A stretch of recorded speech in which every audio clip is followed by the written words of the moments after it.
we're so glad you're here. And my name is Mark. I'm the senior pastor here at Bethel Church. That's where I fit into this whole deal. And it's a privilege to speak to you this morning, again, online or in our building.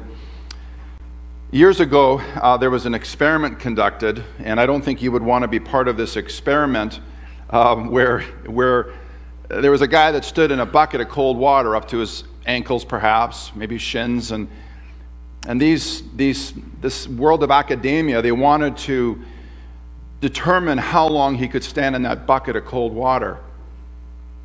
And so maybe millions of dollars were spent, and they put someone beside him in this bucket of cold water, not in the bucket, but just beside the bucket, and that person's job was to encourage the guy in the bucket of cold water. And so after hours and hours and thousands of pages of reports, they concluded that, did you know that if you have somebody stand beside you in a bucket of cold water, you will perhaps stand in that bucket twice as long as if you don't have someone standing beside you. And you're supposed to go, wow. Or maybe I could have figured that out without the study, right? Some of these studies are actually quite interesting. So that was the phenomenal discovery, the power of encouragement. Well, what do we take away from that? Well, maybe you this morning find yourself standing in a bucket of cold water, and maybe it's not just up to your shins, maybe it's right up to your neck. If I were to ask you this morning, ever stood in a bucket of cold water in terms of a trial or a difficulty? I know what your answer would be. Ever been tempted to jump out too soon? Did you have anyone standing maybe next to you or actually in the bucket with you to help you out? As you think back to that cold water experience, do you realize that you would never have succeeded? You would never have gotten through that season, that trial, that difficulty, without somebody encouraging you. As they say, encouragement is oxygen to the soul. There's a really interesting story is told about these two guys on the next screen here. The guy on the left is Tolkien, and the guy on the right is C.S. Lewis. And if you are a fan of The Lord of the Rings or The Hobbit, you might be surprised that the author, Tolkien, the guy on the left, required encouragement of a friend and fellow writer to keep him going in the early stages of his work on those books. History tells us that C.S. Lewis and Tolkien and a few others would gather weekly in a group they called the Inklings. And they met weekly to share what they were working on and to encourage one another.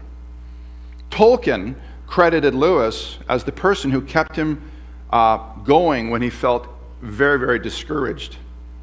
Had it not been for Lewis, this author says, Tolkien wouldn't have written The Lord of the Rings.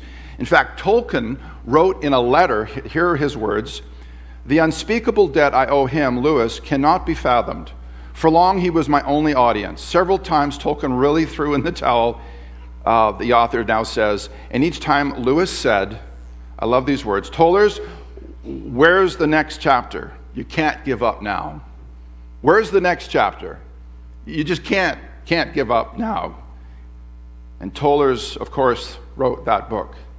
And Lewis was the only one in that season that kept him going. I mean, how many people need encouragement? Everybody needs encouragement, right? We all need encouragement. But how many people give encouragement? Not everybody. We all need it, but we all don't extend it. Well, there's a group of people in our text today who need encouragement. If you're visiting with us, or if this is one of your first Sundays at Bethel, we've been working through the book of 1 Timothy. The Apostle Paul is writing Timothy, his protege. Timothy is an elder in a church in the city of Ephesus, and so Paul has written on a number of issues. And there's a group of people that he comes to today who need encouragement. Last week we looked at the topic of widows. And we concluded with this idea that the Word of God needs to shape the work of God. And we talked about how, well, Paul talks about it, we need to honor widows. This idea, honor of I see you, I recognize your worth and your value, your contribution, your needs. Well, Paul now proceeds in this letter to church leadership. In particular, he talks about elders. And he talks about an issue that a lot of us are familiar with. So if you've grown up in the church, you'll go, oh yeah, I've read this text before. I'm very familiar with this text. Because as he goes into these verses, talks about leadership, talks about the issue of remuneration, the role that some elders have of preaching and teaching, bivocational perhaps. He talks about not muzzling an ox to justify his ask. And he even quotes Jesus apparently when he says the laborer is worth his wages. And so we could come to this text, which is 1 Timothy chapter 5, and I'll give you the verses in a moment here, but you can get your fingers warmed up or your buttons warmed up as you get to that text. 1 Timothy chapter 5. And we could talk about church leadership structure, because there's hints of that in the book of Timothy. We could talk about remuneration of elders and teaching elders and all of that. We could talk about the role of preaching and teaching. And that would all be good, and that would be a fair way to treat this text. But I want us to pull something from this text this morning that perhaps is not often seen or emphasized, but it's there. And it's the issue of encouragement and appreciating elders. But not just elders, but leadership in general. I think we'd all agree that leadership needs encouragement. Very specifically, leadership at Bethel in this season needs your encouragement, needs your oxygen. Because sometimes the journey of leadership, as we all know, is like standing in a bucket of cold water. We need someone saying to us, to leadership, where's that next chapter? You can't give up now. And the reason why this is so important is because leaders are human too, and they need encouragement.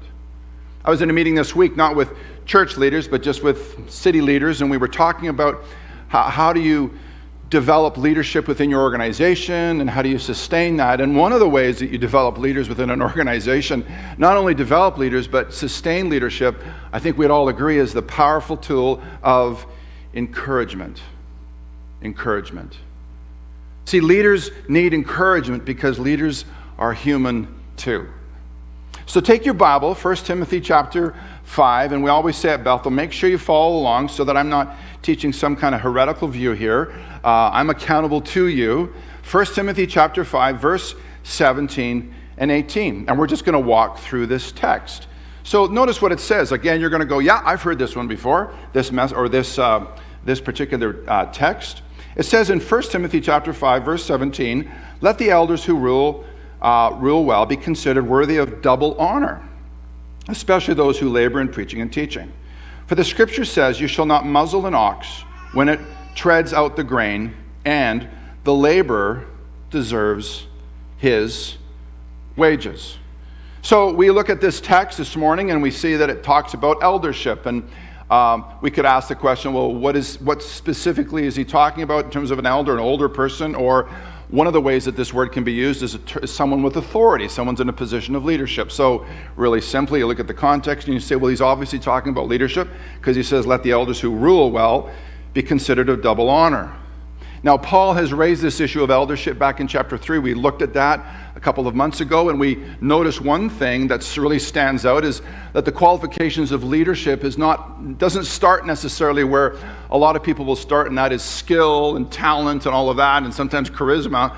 Those are not as important as what Paul brings up in chapter 3, which is character, right? And we talked about character deficiencies within leadership and how interesting it was that when Paul talks about eldership, the big push was on this issue of character.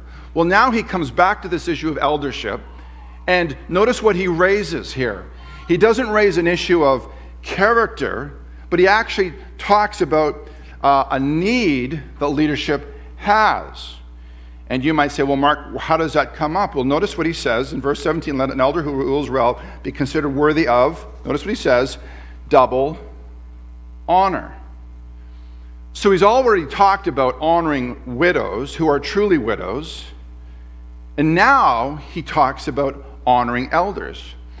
But he talks about double honor. So what does honor mean? Does double honor mean you should pay elders who teach exorbitant amounts of money? Is that what that means? Any takers on that? I don't think so. And I don't think that's what it means. But you got to take it in context. Okay, he's talked about honoring widows. I see you, I value you as a person. And now he comes to this issue of eldership, and he says elders are worthy of double honor. Well, we know one of the things that he's talking about in this text, as you read it in context, is he's talking about adequate remuneration. Seems pretty clear from the context, the quotation from Deuteronomy about oxes, and then even quoting Jesus. But notice that he says there's double honor. So what's the other piece? Well, there are two Greek geeks that I really appreciate, and Fee and Collins, who are scholars in this area, and they talk about how double honor is likely referring to the two sides of honor that Paul is getting at here as you take it in the larger context of what he's already said about widows and honor and now eldership. And so there's two sides. And so the one side that is often preached on from this part is where there's a financial aspect, remuneration, and that's true. But there's this other side of honor which has to do with encouragement and affirmation and appreciation and gratitude, just like two sides of a coin.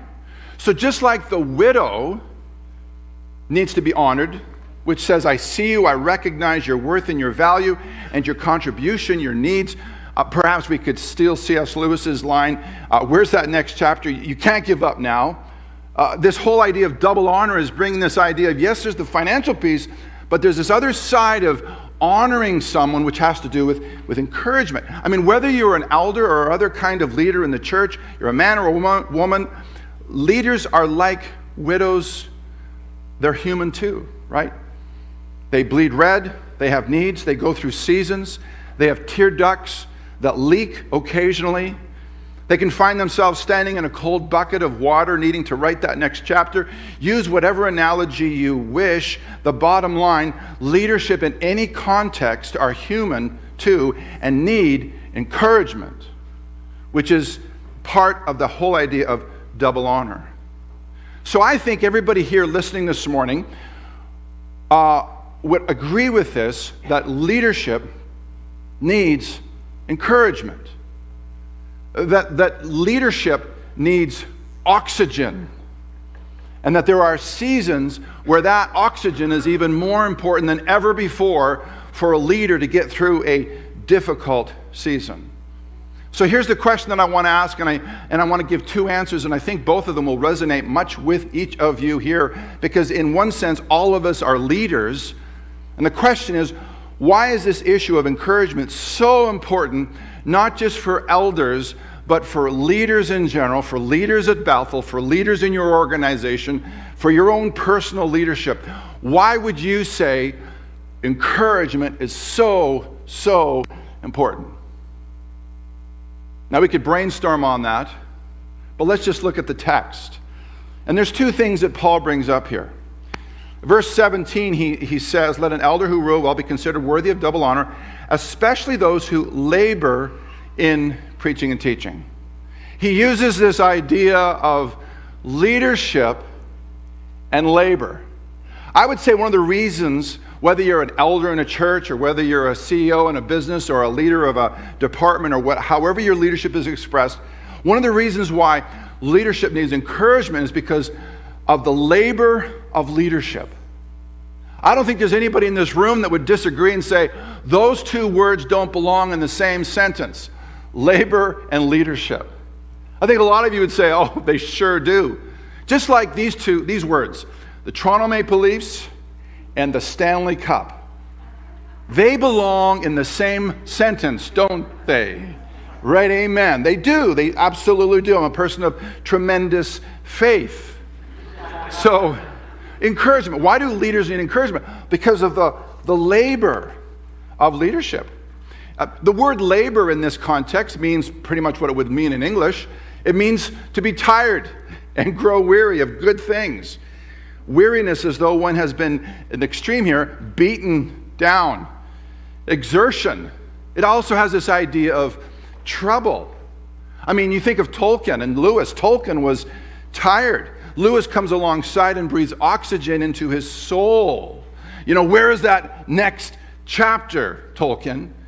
It's not that the leader doesn't like what he's doing or she's doing. They're just downright tired. Why? Because leaders are human too. You think of all the frontline workers, for example. I was in a conversation this week with a frontline worker, and they were just saying, and we've talked about this over the last several months, how frontline workers, many of them cannot take the holidays that they need, that are built into their contracts.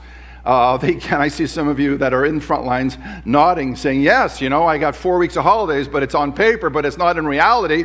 And the issue is, what? If I take my holidays, then perhaps I leave some patient vulnerable that may die because I'm not there. The shortages. And as I was talking to this gentleman, I was just struck again with the labor of leadership and the exertion and the fatigue that can come. And you think especially of our frontline workers. I mean, if you were to identify fatigue levels because of the labor of leadership, where would you score this morning? As you think about leadership in the past, perhaps leadership experience or your present day leadership assignment, whatever that might be. And it could be just the fact that you're a parent. That's leadership in the broadest sense. How would you score your fatigue levels? Perhaps this might help you, this next slide. Maybe you're terribly tired, tiny bit tired, totally tired. How's that? I mean, maybe you can identify with one of those. Think of Timothy on the tired scale. Timothy, the recipient of this letter, was he terribly tired, tiny bit tired, totally tired? And then I thought to myself, imagine if his nickname was Tiny Tim. And I thought, well, Tiny Tim, is he terribly tired? Is Tiny Tim tiny bit tired? Is Tiny Tim totally tired? Why might Timothy be tired? Why might he be tired? Well, if you read 1 Timothy, read 2 Timothy, he could be tired from dealing with conflict. We looked at that last week. You remember those widows? Those younger widows that were going through houses and they were idle and they were slandering and they were gossiping, but it wasn't just the widows, it was the men. They were teaching false doctrines. And so Timothy is perhaps totally tired of dealing with conflict here and dealing with conflict here. He's maybe tired of some people just falling away. In 1 and 2 Timothy, Paul mentions the names of individuals who have literally just fallen away from faith. Perhaps Timothy is tired of the personal training. We talked about training a couple of weeks ago, that if I'm a follower of Christ, I am a spiritual athlete. I might not be a physical athlete, but I'm a spiritual athlete, and I am training because that's what it requires. Maybe I'm tired of some of those disciplines, tired of the criticism. We know that Timothy was criticized because he was too young, right? He was too young. How can you be a leader? You're too young. Maybe he was tired of meeting the needs of people, like last week. I'm tired of meeting the needs of widows. Maybe he wouldn't say that out loud. I mean, how would these leaders rate on the following screen? Terribly tired, tiny bit tired, totally tired? I mean, how about you? How would you rate yourself? Or if you think back in the past where perhaps you had a heavy leadership portfolio, you might say, yeah, I went through a season, man, the labor of leadership was absolutely exhausting. I mean, sometimes in leadership, you have to work through harder than other seasons, and it can seem like it all uphill, right? And if you take your eye off the ball, it just rolls back down the hill. Ask a leader where they're going, they might say, I'm going down the hill to get the ball that just rolled back down, right? The labor of leadership. I mean, in terms of Bethel, why might leaders be tired at Bethel? Well, here are some words that come to mind. Pivot. Just that idea that, leadership is always about pivoting. We all know that. But COVID has been pivoting on steroids, right? And that's a constant drain. Or deficit, rebuilding volunteerism. And operating from a deficit position in terms of volunteers and just restoring that and rebuilding that. Or uncertainty. 2 steps forward, 1 step back. 3 steps forward, 6 steps back. You know that little dance that we do sometimes. Uncertainty. Marathon. It ain't over, is it? It is not over what we're going through. And then balance. The vast majority, for all of our volunteers, are volunteers. They have personal lives. They have jobs. They have school. They have things they do. And they are balancing all of this with sometimes the demand of leadership within the context of a church. Now, are there many examples of what can be encouraging? Absolutely. But that's not my purpose this morning, to talk about all that. I want to highlight some of the factors that make the water cold at times. The fact that leaders are human too. They need encouragement. I mean, we have wonderful teams of leadership here. And over the last 14 years that I've been here almost, I have worked with some awesome, amazing leaders. Extremely, extremely grateful. And there are great leaders that are leading today. But leaders are human too. And leaders need encouragement because of the reality of the labor of leadership. The labor of leadership. But then notice the second and final answer to the question of why is it such an important issue, this whole issue of encouragement. I would say because of the routines of leadership. See, in verse 18, he talks about, you shall not muzzle an ox when it treads out the grain, and the laborer is worthy of her wages. Paul draws out this Old Testament imagery. And most of us know what this looks like, but this video will just play underneath what I'm saying here. And here's that imagery. This is a donkey, by the way, not an ox. Oxes are part of a union, and they were on strike when this video was made. But notice the threshing board and the breaking up of the chaff and the wheat, and walks in circles. And then you'll note here in just a moment that the gentleman walking the donkey, I wonder if you ever named your pets like that, Zach, or let's call him Zach. Hopefully, is there a Zach here? Sorry if there's a Zach. And then they go get the winnowing fork, and they throw up the broken up wheat into the air, the chaff and the kernels, and it just separates, and preferably you do that on a windy day, right? Well, have you ever felt like a donkey in leadership, or an ox as what is being used here? You get harnessed up every Monday morning and unharnessed every Friday. But aren't we all thankful to the internet and social media? Sometimes you're harnessed up to your work even when you go home or on weekends. And I know those of you that are in this building who own your own businesses, man, I know you're saying, absolutely, man, Saturday, Sunday, it's hard to get away from work. Ever felt like you cannot get out of the harness? Now, routines are important, but sometimes when leadership seems like so much of it's uphill, they can be burdensome routines. Burdensome, right? Can you identify with that, the routines of leadership? For example, what did one ox say to another? I feel like we're going in, thank you, circles. Yeah. Ever felt like that?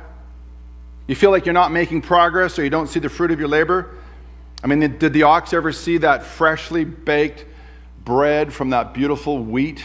Smell it baking in the oven, and then you put butter on it, and then you put peanut butter on it, and then you put honey on it, then you put deli meat on it, and then, oh, gross, and then you put ketchup on, oh, gross, no, did they ever see the fruit of their labor? You know?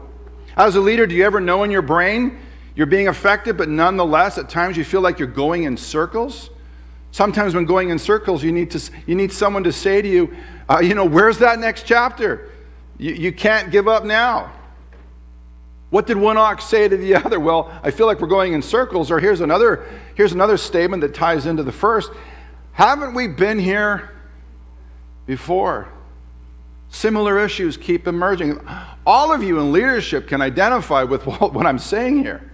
Have you ever given it your best shot as a leader only to find that all your efforts did not fix the problem, did not push the ball up the hill so that it would stay there? And then you think to yourself, here we go again. Remember, ask a leader where they're going, and they might say down the hill to get the ball that just rolled back down. It's the difference between managing something and solving something. Don't you love solving a problem in leadership? Because then the ball stays up there. Managing something often feels like running back down to the bottom of the hill and putting it back up there, and doing that on a weekly basis just because of the nature of the season that you might be in. I mean, routines. Routines are important, right? Practices, habits, disciplines. I mean, imagine if the oxen decided to do a bit of a zigzag pattern. Maybe that's how you get a bagel. I don't know. But anyways, like it's just, imagine if he went off course, or that would just create all kinds of problems. So routines are absolutely important. But they can be tiring, especially when you go through a season of feeling like you are going in circles or revisiting issues that you thought you had fixed. All leadership can relate to this issue of routines. This ox reference that Paul refers to, Old Testament. Remember, Paul's an Old Testament scholar, right? Deuteronomy 25. When it was first mentioned in Deuteronomy 25, it was about feed your animals. Don't work them to the death. Make sure they can eat off the floor where the wheat is being processed. Don't starve them to death. Don't muzzle them. And as a result, all the Israelites had on the bumper of their carts, love your pets, right? And then in parenthesis, and then eat them, right? That was part of the whole deal, right? But now in Paul's letter to Timothy, he uses this illustration in a slightly different application by quoting this old law to express God's desire for those who labor in the field of ministry to be supported financially by those they minister to. And hence, he included the phrase of Jesus, the labor is worthy of his reward. However, when we understand double honor, we can include financial and appreciation. I think we can see how our words of encouragement or other acts of encouragement that can include remuneration are like food, or like nutrition for the leader. For example, how life-giving and strength-giving were those words of C.S. Lewis when he comes along Tolkien and says, where's that next chapter? You can't give up now. Those words would be like a whole meal. And pick your restaurant and think of your favorite meal. Some of you like, that half chicken at Swiss Chalet, which my wife is repulsed by the way, but I actually love it. And that crispy wing.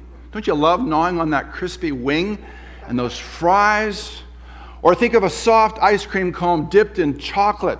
Some of you here, I can see one of them right here now, is addicted to this kind of food, But when someone encourages you, when someone speaks into your life like that, man, it is nutritious. It empowers you. It is like food for the soul. I mean, look at this image of this ox with a muzzle. Think of this. How many leaders are starving for encouragement? And it's like they're muzzled. There's no food going into their soul. This leader, she or he may be in your organization, maybe in your school, maybe here at Bethel. And it's like they're muzzled. They're not getting their soul encouraged. How many leaders just need a word of thanks, a pat on the back, a note? When we withhold well-deserved praise, we are starving leadership. Sometimes the greatest paycheck a leader can get is not financial. Would you agree? I mean, the money's nice, of course. But sometimes the greatest paycheck in the journey of leadership has got nothing to do with the financial part. In fact, I would put it like this: as a teaching elder for the past 14 years at Bethel, my paycheck has allowed me to do what I do full time. And I'm deeply grateful for that. So 37 years total. But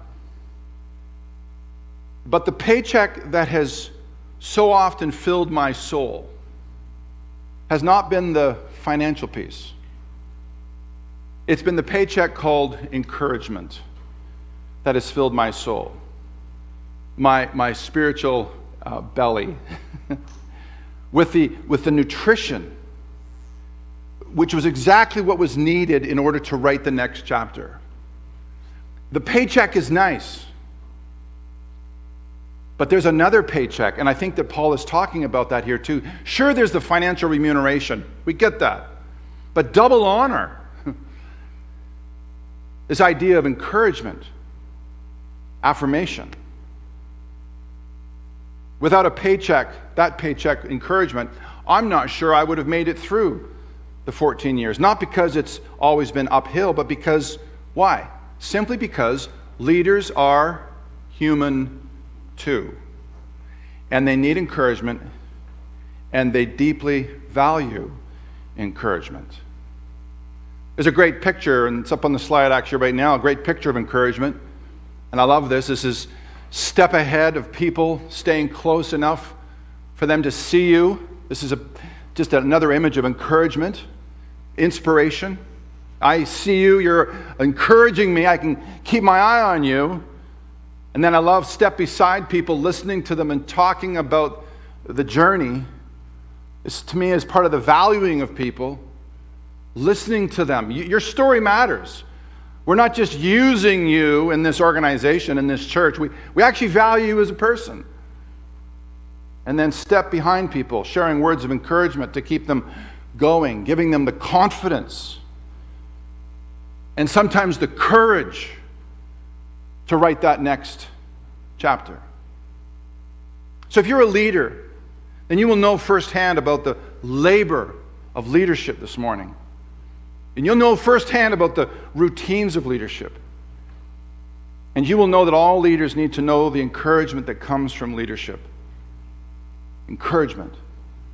Not just all the encouragement, and we've had bucket loads of this over the years, not just all the encouragement that comes from progress, development, and growth, and achievement, and reaching goals, and doing so with team, and celebrating those reached goals, and tons of learning experiences together. Those have been in abundance. But the kind of encouragement that I'm talking about, the encouragement that comes from you and me coming alongside that leader and helping them excel. Where's that next chapter?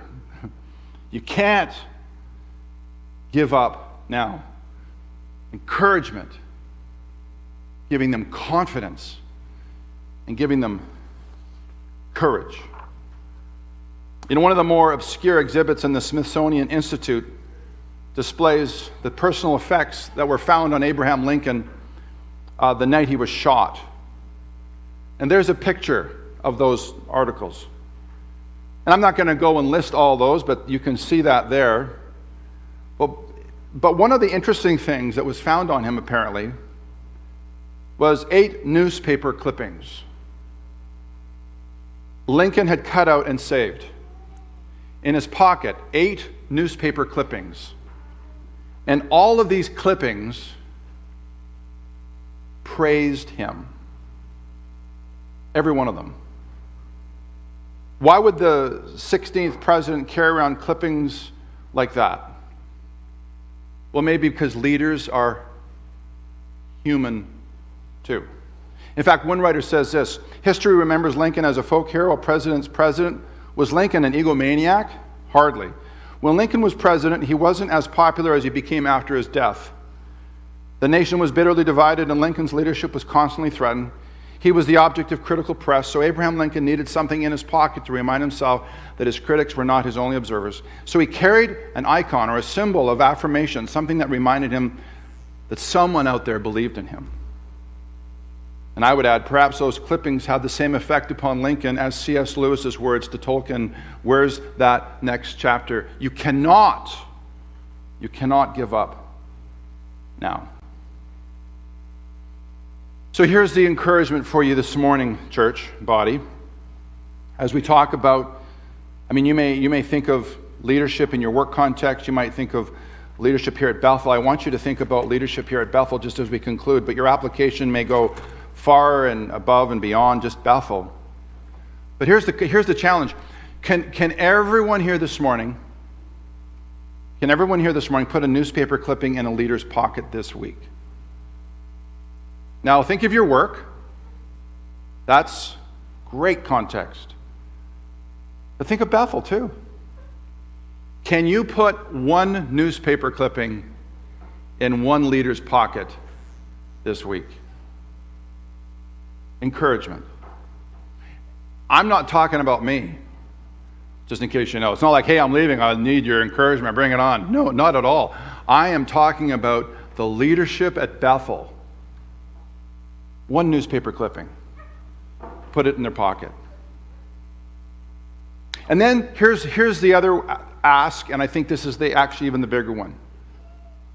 Pray for them that they would know the encouragement that comes from being yoked with Jesus. Matthew 11 says this, "Take my yoke upon you and learn from me, for I am gentle and lowly in heart, and you will find rest for your souls, for my yoke is easy and my burden is light." Now that's a whole sermon, that text. But we're yoked with Jesus. Every one of our leaders is yoked to Jesus. And that's a picture of submission. Putting the yoke on yourself. That's a context of whatever I'm doing is going to be a transformational experience. My heart is going to be matured and grow in this leadership context. It's the imagery of that I'm walking with Jesus in whatever I am doing. And one of those things that I might be doing is called leadership. In fact, in the second book that Paul writes Timothy, he, I think, references this issue of being yoked with Jesus. He says in 2 Timothy verse 16, "At my first offense no one came to stand by me." So Paul's in that bucket of cold water all by himself. All deserted me. Wow. "May it not be charged against them." But I love this line. "But the Lord stood by me and strengthened me." I think he was in the bucket with Paul, because that's what the cross is all about, right? "So that through me the message might be fully proclaimed, all the Gentiles might hear it so, and so I was rescued from the lion's mouth." I was strengthened. The word means to be, I was made capable. But here's the point. This was not just, where's that next chapter? You can't quit now. If we interpreted it that way, we would dumb it down completely. This was not a pep talk from the chief pep talker, Jesus. Paul is talking about something supernatural here. This was Jesus empowering, strengthening Paul by the Spirit. This was Paul experiencing Jesus in the bucket of cold water. This was Paul experiencing divine strength. This was Paul experiencing intimacy with Jesus in the labor and the routines of leadership. And that, my friends, is our biggest prayer these days for our leadership.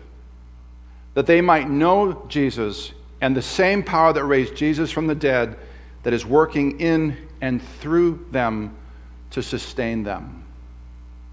So put a newspaper clipping in a leader's pocket. That's easy, that's good. But pray for our leadership that in the process of leading and agreeing and disagreeing at times and working through difficult issues, that this would actually be a journey of personal transformation, character reshaping, the deepening of faith. Because there's nothing like being on a leadership team, whether it's our board, our elders, our staff, or all of the teams that make this thing happen. Being on those teams, and iron is sharpening iron, and Jesus is yoked to the team. And this isn't just about me doing something out here. This is about Jesus doing something in here. So can you pray that prayer for Bethel leadership these days? That would be the greatest encouragement. So will you bow with me as we pray, and then as Will comes up and his team